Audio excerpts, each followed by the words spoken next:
मेरे बेटे को डाउन सिंड्रोम है और उसकी एज 2 साल हो गई है, उसका एक भी दांत नहीं आया है।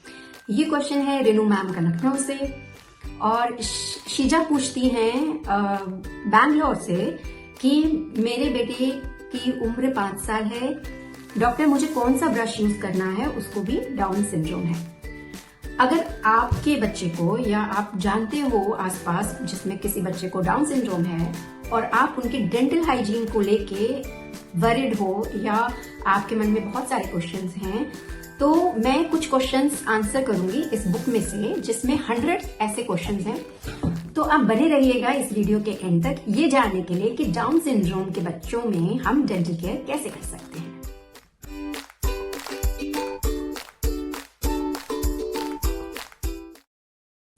Hello everyone, and I'm Dr. Nidhi, and we have a social initiative called Smile Special.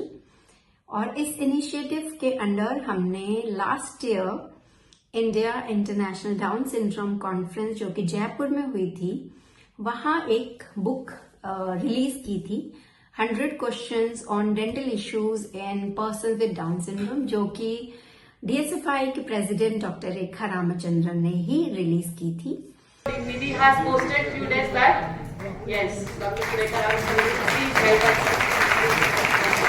And what a beautiful moment for our dentist couple that with our entire complete of family, they all have रुकनी नहीं चाहिए, क्या बात है, सो गए सब।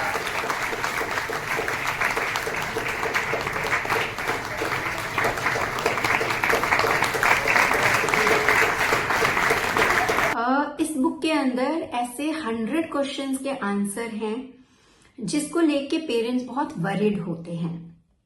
जैसे कि मैंने अभी बताया, एक पेरेंट का फोन आया था कि उनका बच्चा 2 साल का हो गया है और अभी एक भी दांत नहीं निकला। तो हमने इस बुक में ये क्वेश्चन लिया है और हमने इसमें बताया कि डाउन सिंड्रोम में अक्सर जो इरप्शन है टूथ का वो डिले हो जाता है, मतलब 2 साल की जगह 2.5 साल में भी निकलता है या 3 साल में भी निकलता है।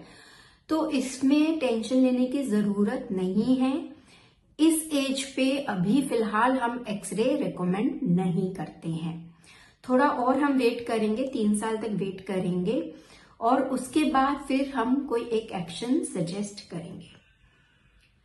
एक और पेरेंट का क्वेश्चन है कि मेरा बच्चा 5 साल का हो गया है, मुझे कौन सा ब्रश यूज करना चाहिए कि या फिर मुझे अब ब्रशिंग शुरू कर देनी चाहिए कि नहीं।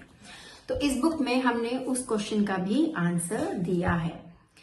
अगर बच्चा 5 साल का है तो पहले तो हम ये सजेस्ट करते हैं कि जब भी पहला दांत आता है, जनरली वो बच्चे के फर्स्ट बर्थडे के अराउंड आता है, तो आप ब्रशिंग शुरू कर सकते हैं। तो 5 साल का बच्चा है, आप बिल्कुल उसको नॉर्मल ब्रश दीजिए, छोटा ब्रश दीजिए, नरम ब्रश दीजिए और उसकी ब्रशिंग शुरू कीजिए। बच्चों के गम्स बहुत सेंसिटिव होते हैं, इसलिए हम एडवाइस करते हैं कि जितना सॉफ्ट ब्रश मिल सकता है, सबसे सॉफ्ट, वो आप यूज कीजिए और बच्चों को छोटा ब्रश दीजिए ताकि उनके माउथ में वो आराम से जा सके और बच्चे कंफर्टेबली ब्रश कर सके। एक और पेरेंट का क्वेश्चन था कि मुझे कौन सी टूथपेस्ट यूज करनी चाहिए।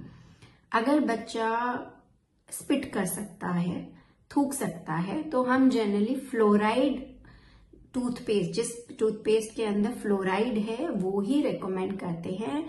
फ्लोराइड से एडिड प्रोटेक्शन मिलती है दांतों में और जो कीड़ा लगने की जो क्षमता है या जो परसेंटेज है वो कम होती है। अगर आपके मन में भी ऐसे कुछ और क्वेश्चंस हैं तो मैं रेकमेंड करूंगी कि आप ये बुक एक बार जरूर पढ़िए।